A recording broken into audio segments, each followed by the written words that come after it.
Bismillahirrahmanirrahim. Assalamualaikum warahmatullahi wabarakatuh. Alhamdulillahi rabbil alamin. Wabihi nasta'inu ala umuri dunya waddin. Allahumma salli wa sallim ala nabiyina Muhammad wa ala alihi wa ashabihi ajma'in. Amma ba'du. Bapak-bapak, ibu-ibu sekalian, marilah kita lanjutkan pengajian kita mengenai surah Al-Fatihah. Kita sudah menyelesaikan 2 ayat, walaupun belum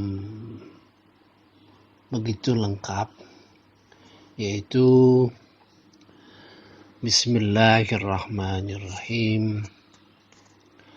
Alhamdulillahi rabbil alamin.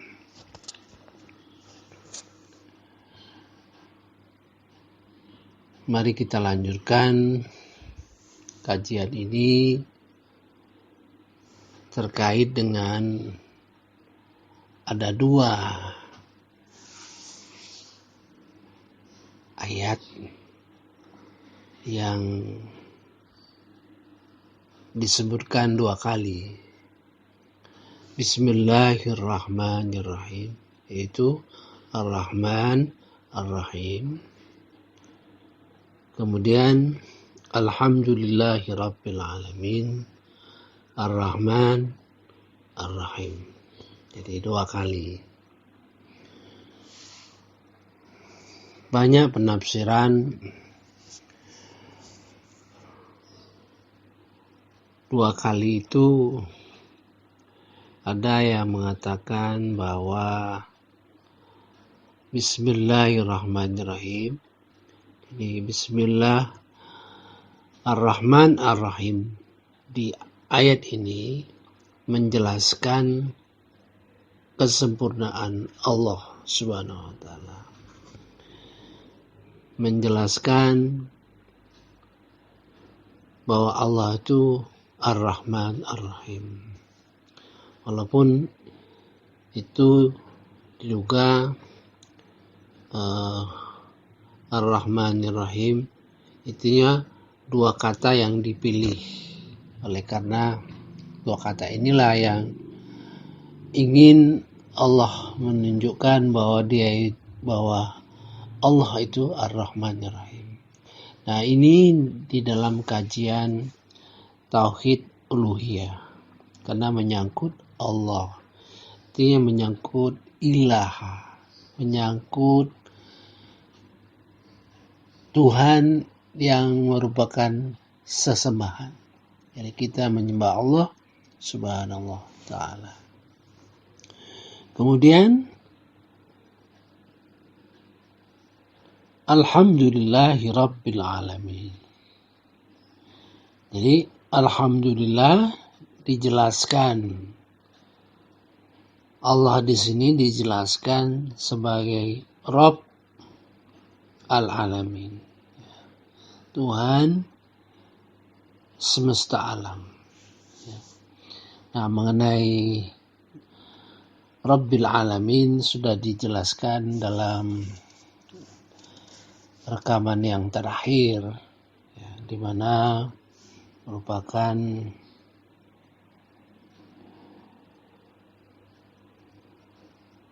penjelasan Allah itu sebagai Tuhan yang mendidik, yang mengatur, yang mengurusi semuanya dari semesta alam ini.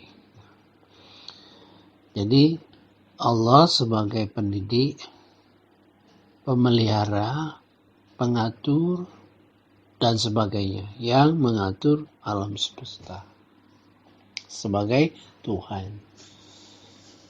Nah, ini karena Rabbil Alamin itu menjelaskan sebagai Rabb, maka ini termasuk tauhid rububiyah.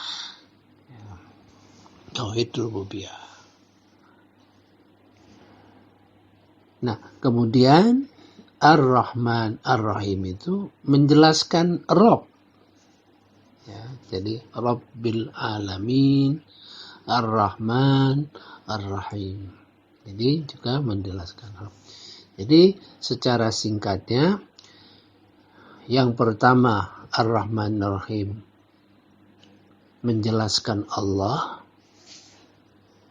terkait dengan tauhid uluhiyah, dan Ar-Rahman Ar-Rahim yang kedua menjelaskan Rabb, yaitu tauhid rububiyah. Banyak pendapat dan kajian mengenai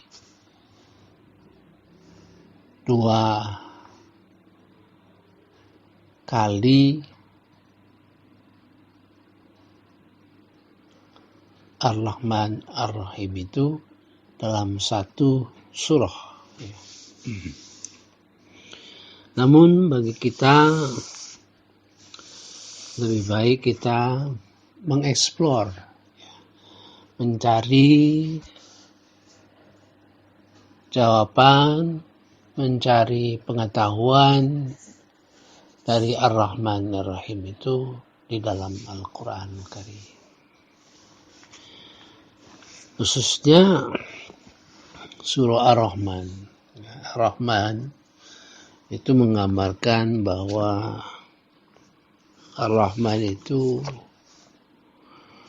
memberi kesempatan kita untuk mengenal lebih rinci, lebih jelas mengenai Ar-Rahman.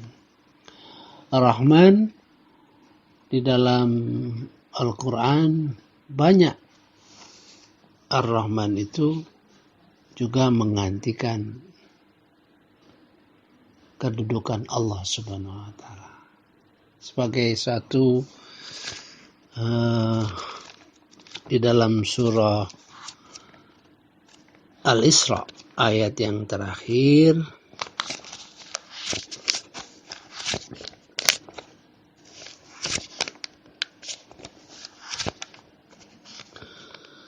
A'udzubillahi minasyaitonirrajim. Bismillahirrahmanirrahim.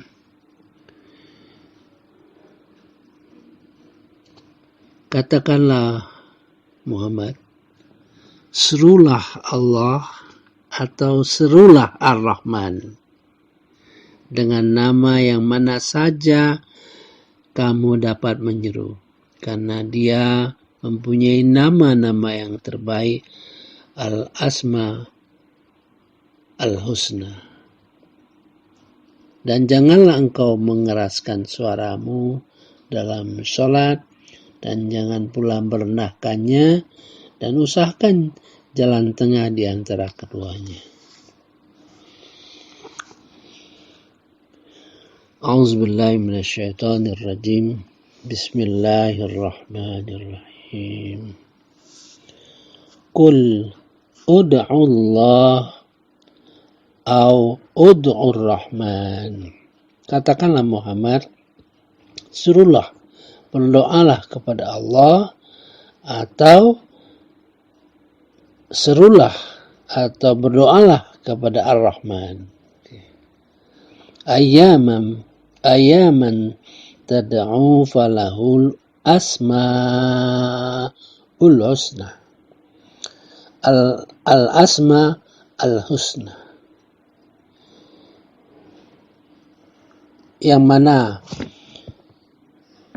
Yang manapun dari nama-nama keduanya kalian menyeru berdoa kepadanya, karena dia mempunyai nama-nama yang baik. Nah, di sini, jadi kalau kita simpulkan, kalau pada Bismillahirrahmanirrahim. Maka Ar-Rahman Ar-Rahim mempunyai posisi yang sangat utama. Kemudian dari sisi Ar-Rahman Ar-Rahim, dari dua-duanya itu, bahwa Ar-Rahman punya posisi yang lebih utama dibandingkan Ar-Rahim. Berdasarkan ayat-ayat Quran yang menggambarkan kedudukan di mana Ar-Rahman bisa menggantikan nama Allah Subhanahu wa Ta'ala.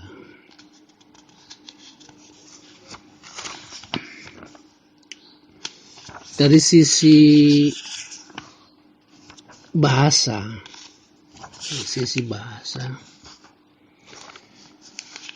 antara Ar-Rahman dengan Ar-Rahim itu wazan, wazan artinya bentuk kata itu berbeda. Di mana Ar-Rahman itu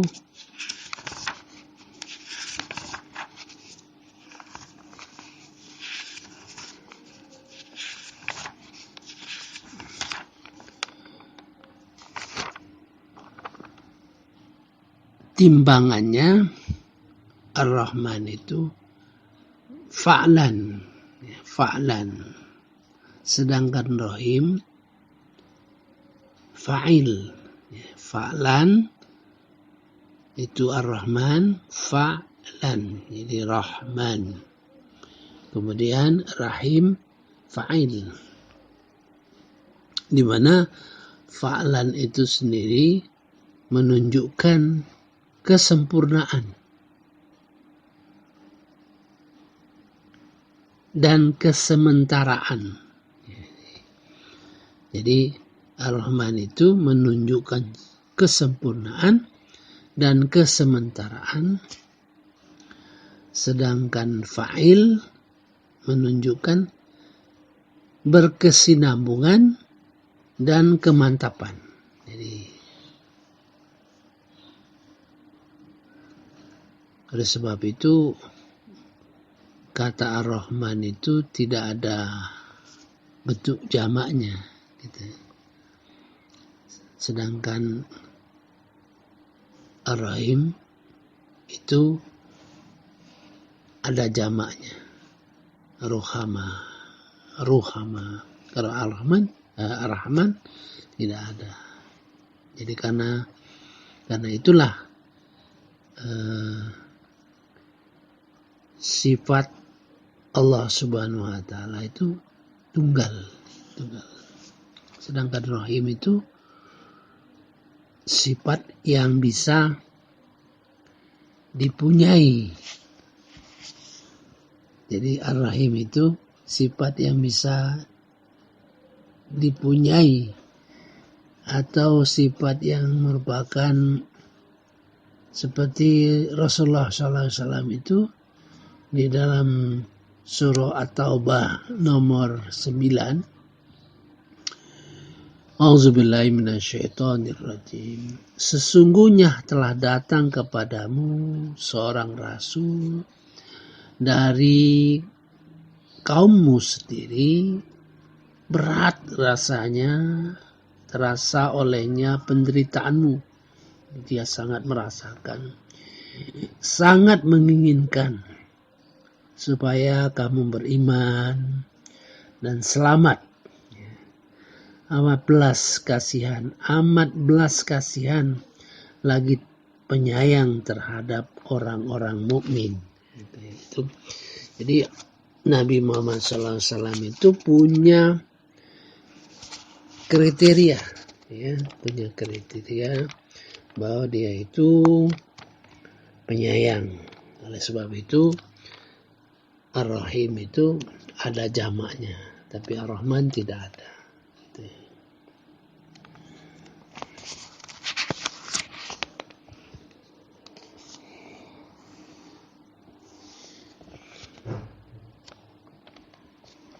Di ayat yang nomor 128 ya, hampir yang terakhir.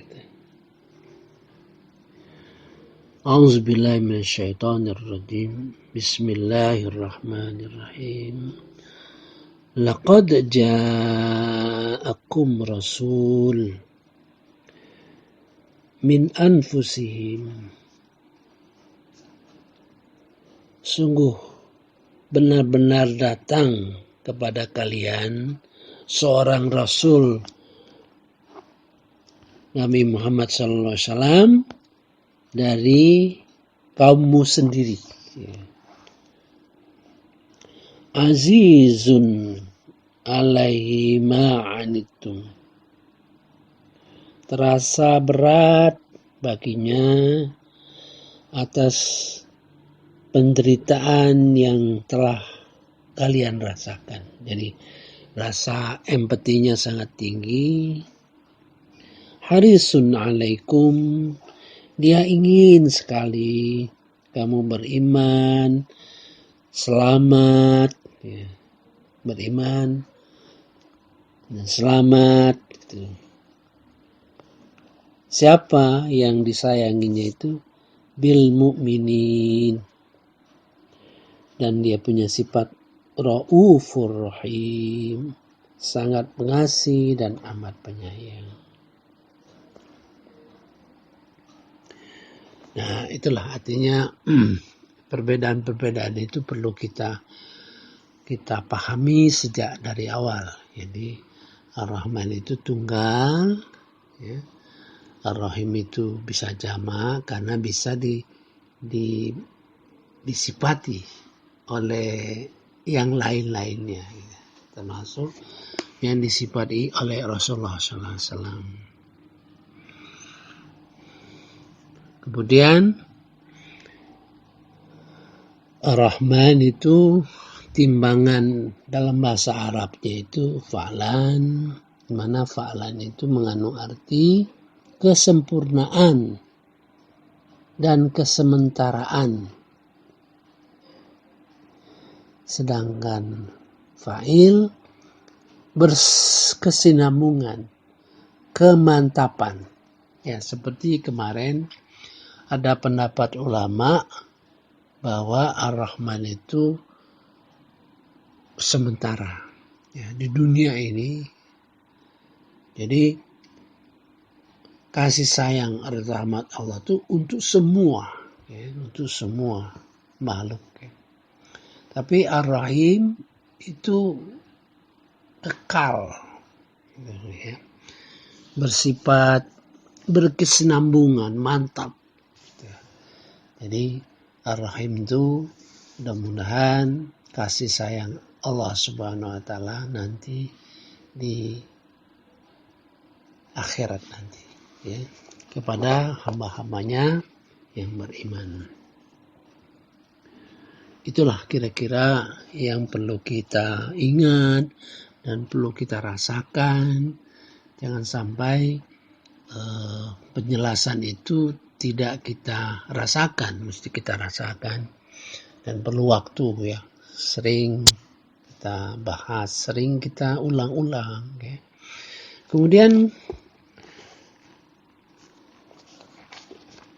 kita mulai dengan bagaimana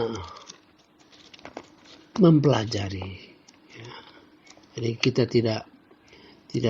kita terima bahwa kalimat pertama Ar-Rahman Ar-Rahim itu pertama berkenaan dengan tauhid uluhiyah, kemudian Ar-Rahman Ar-Rahim itu berkenaan dengan tauhid rububiyah, tauhid Tuhan. Mari kita mulai mengeksplor, ya, mengkaji, ya, sehingga kita boleh manfaat sebesar-besarnya dari pengertian yang telah dipahamkan oleh para ulama, ya, dari dulu sampai sekarang. Namun kita juga perlu menambah pemahaman.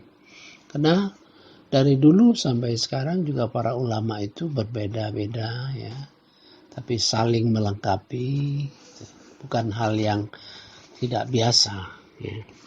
Jadi kalau kita suka memperhatikan, mentadaburi ayat Al-Quran, insya Allah asal kita tetap berpegang kepada Al-Quran dan berpegang kepada pengertian-pengertian yang telah diberikan oleh ulama-ulama, jadi berkesinambungan ya, berkesinambungan. Mari kita mulai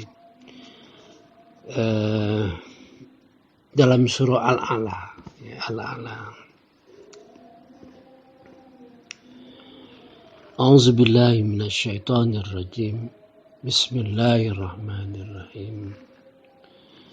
Iqra bismi rabbikal ladzi khalaq.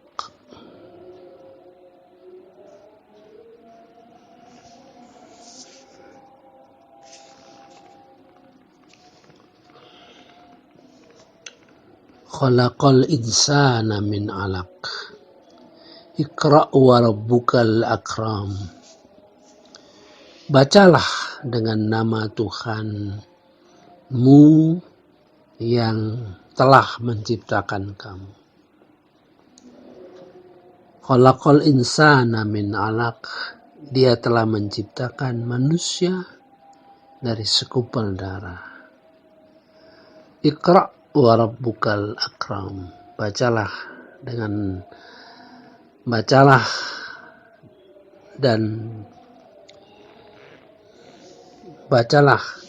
dan Tuhanmu lah yang maha mulia. Alladzi 'allama bil qalam. Yang telah mengajarkan manusia bil qalam, dengan menulis. 'Allamal insana ma lam ya'lam. Yang mengajarkan manusia dengan apa yang mengajarkan pada manusia yang tidak diketahui. Jadi ada dua, mengajarkan dengan sarana, dengan bil qalam, dan mengajarkan yang tidak diketahui. Ada dua ilmu ya. Satu ilmu yang bisa kita pelajari dengan membaca, dengan meneliti, dengan mengkaji dan sebagainya. Ada ilmu yang tidak bisa kita ketahui kecuali diberitahu. Nah, jadi disitulah kita diberitahu. Kita tidak mungkin tahu mengenai hari kiamat, mengenai kehidupan akhirat, gitu. Alam kubur, ya, tidak tahu. Itulah yang tidak mungkin kita ketahui tanpa ada sarana yang dapat memberitahu kita, yaitu pertama Al-Quran, kemudian adanya Nabi Muhammad SAW. Saya kira itu saja. Kita akan lanjutkan nanti pada kesempatan yang akan datang. Assalamualaikum warahmatullahi wabarakatuh.